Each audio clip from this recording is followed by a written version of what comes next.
Good morning, YouTube fans. Want to do an update on the drip irrigation system that we installed about a month ago. It took some time. It was pretty straightforward, but some of it was just getting some of my rose bushes planted before I actually installed the drip system itself. I'm rather fortunate here for my house. When we bought it, they already had a Hunter system hooked up. This is the zone that I'm running right now. I run it about an hour, 2 to 3 times a week. And that seems to be doing the job so far. But I mentioned I'm lucky. Throughout my yard, I've got PVC pipe that goes to lawn sprinklers.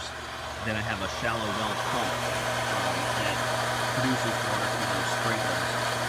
I'm running about 38 psi. Hold that thought for a minute. I'll explain what that means in terms of my rose garden. So throughout the rose garden, or throughout the lawn itself, I've got sprinklers that pop up and irrigate the lawn. I run that a couple times a week. I'm not overall too concerned with the lawn itself unless we're exceptionally dry. So that brings me to the rose garden itself.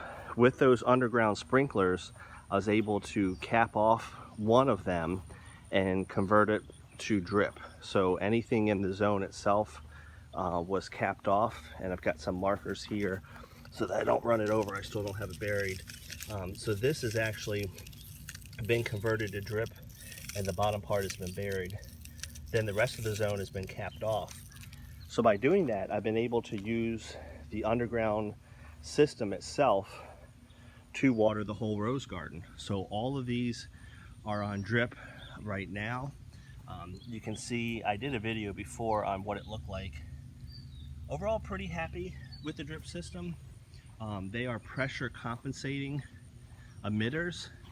So in theory, they are supposed to put out the same amount of water at this bush, and then also that bush there and right there. And for the most part, they are.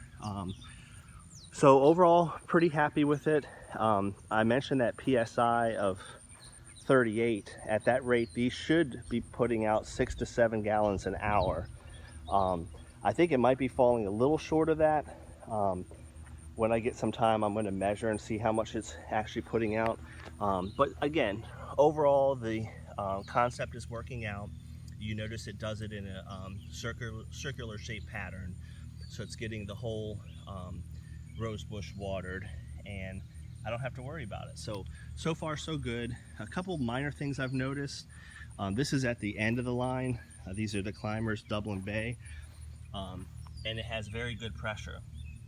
So that's important, because with some of the older drip systems, once you got to the end of the line, so in this case, my water is coming from the shallow well over there all the way to the back of the yard. Some comes over to these beds, some comes to these, and then down this line all the way to the end are the climbers.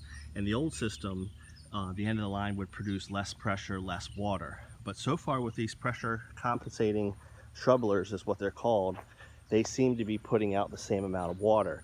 Now with that said, I have noticed, this is Cajun Moon here, and then this one over here, it looks like it might be slightly less water. And it doesn't really make sense, because this garden is not at the end of the line. So when I get some time, I've got, I think, about 5 extra shrubblers. I'm going to swap some out and see if it's just a shrubler issue and not the whole system itself, because you can clearly see on this one pressure's coming out really good, and then on other ones not quite as good. So I've got to inspect the line and see what's going on with those. So I think that's the first lesson learned. If you're going to do drip, don't just set it up and forget about it.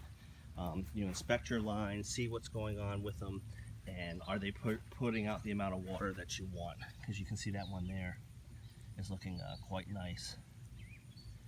So that's it for today. I wanted to do a follow-up on the drip system. We're going to be dry and in the 90s for the next week, so hopefully I won't have to worry about watering. I'll still hand water now and then, especially during periods of hot weather, but overall the garden is looking good. Comment below, do you use drip? And if you do, what system do you use, and are you happy with it? As always, appreciate the subscription.